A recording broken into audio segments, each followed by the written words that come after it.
राजस्थान वीरों की भूमि रही है। यहाँ के कण कण में राजपूत वीरों की शौर्य गाथाओं का समावेश है। राजस्थान की माटी में अनेक वीर और वीरांगनाओं ने जन्म लिया है। यहाँ के राजपूतों ने अपनी आन वान शान को मिटने नहीं दिया। शीश कट गए पर कभी झुकने नहीं दिया। अपने रक्त से राजस्थान की जमी को सींचने वाले वीरों ने कभी भी इस माटी के ऊपर सफेद दाग नहीं लगने दिया। आपने चित्तौड़ के सिसोदिया वंश की अनेक वीर गाथाएं सुनी होंगी, लेकिन जौहर का नाम लेते ही रूह कांप जाती है। अलाउद्दीन खिलजी के आक्रमण के समय जब वहां के महाराजा रतन सिंह और उनके सैनिक अपनी मातृभूमि की रक्षा करते हुए शहीद हो गए, चित्तौड़ के किले में ये सूचना पहुंची कि हमारी रक्षा पंक्ति खत्म हो चुकी है, दुश्मन कभी भी किले में प्रवेश कर सकता है।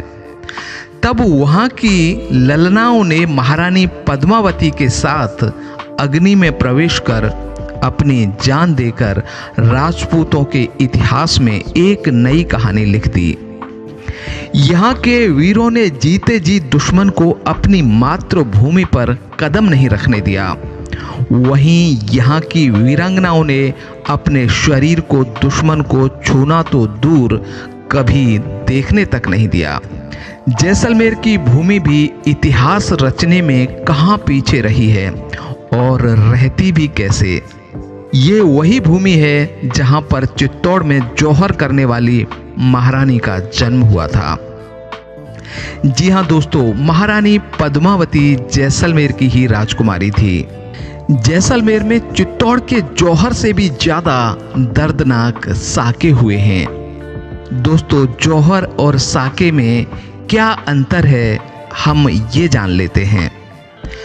जौहर तब किए जाते थे जब युद्ध क्षेत्र से सूचना आती थी कि महाराजा व सेना राज्य की रक्षा करते हुए अमर हो गए, अब दुश्मन कभी भी किले में पहुंच सकता है। तब किले के अंदर रहने वाली महारानी, पटरानी व राजकुमारियां दुश्मन के किले में पहुंचने से पूर्व खुद को आग के हवाले कर लेती थीं। लेकिन साके उससे भी ज्यादा दर्दनाक होते थे। साके तब किए जाते थे जब महाराजा को ये अनुमान हो जाता कि दुश्मन हमसे बहुत ज्यादा ताकतवर है और हम युद्ध में जाएंगे तो वापस नहीं आएंगे। ये जानते हुए भी कि हम दुश्मन से जीत नहीं सकते, हार नहीं मानते और महाराजा के साथ राजकुमार व सैनिक साके की तैयारी करते। महारानी और राजकुमारियां महाराजा के युद्ध क्षेत्र में जाने से पूर्व महाराजा के सामने अग्नि में प्रवेश कर खुद को समाप्त कर लेती थीं और उसके बाद महाराजा के साथ वीर राजकुमार व सैनिक किले के गेट खोलकर दुश्मन पर टूट पड़ते। राजपूत वीर अपनी माताओं व बहनों को याद करते हुए जुंझार हो जाते, उनके सिर कट जाते, लेकिन धड़ घंटों तलवार चलाते रहते। दुश्मन भी इन वीरों की वीरता के आगे नतमस्तक हो जाता। दुश्मन किला तो जीत लेते पर उनके हाथ कुछ नहीं लगता और कुछ दिनों के बाद वो किला यहाँ के राजपूतों को सौंपकर चले जाते। राजपूत फिर किसी सामंत को यहाँ का महाराजा बनाकर राज्य स्थापित कर लेते।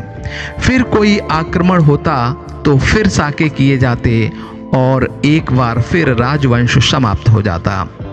फिर किसी सामंत का राज्याभिषेक किया जाता और ये सिलसिला चलता रहता। जैसलमेर के इतिहास में 2.5 साके दर्ज हैं। आप सोच रहे होंगे कि 2.5 का क्या मतलब है, तो मैं आपको बता दूं कि 2 बार तो पूर्ण साका हुआ है, यानी राजवंश समाप्त हो गया, लेकिन एक बार जैसलमेर पर अचानक आक्रमण हुआ और महिलाओं को अग्नि जलाने तक का समय नहीं मिला, तो महारानी, पटरानी और राजकुमारियों ने अपने सर महाराज की तलवार के आगे कर दिए। महाराजा ने अपने कुल के शील की रक्षा के लिए सभी के सिर काट दिए और खुद वीरों के साथ साका किया, लेकिन वो इतनी बहादुरी से लड़े कि दुश्मन को हरा दिया। इस प्रकार इस साके में महिलाएं तो समाप्त हो गईं, पर महाराजा व राजकुमार बच गए, यानी राजवंश पूर्ण रूप से समाप्त नहीं हुआ था। इसीलिए इसको आधा साका मानते हैं। दोस्तों, जैसलमेर में कब और कितने साके हुए हैं, इसकी जानकारी के लिए आप हमारा अगला वीडियो देख सकते हैं।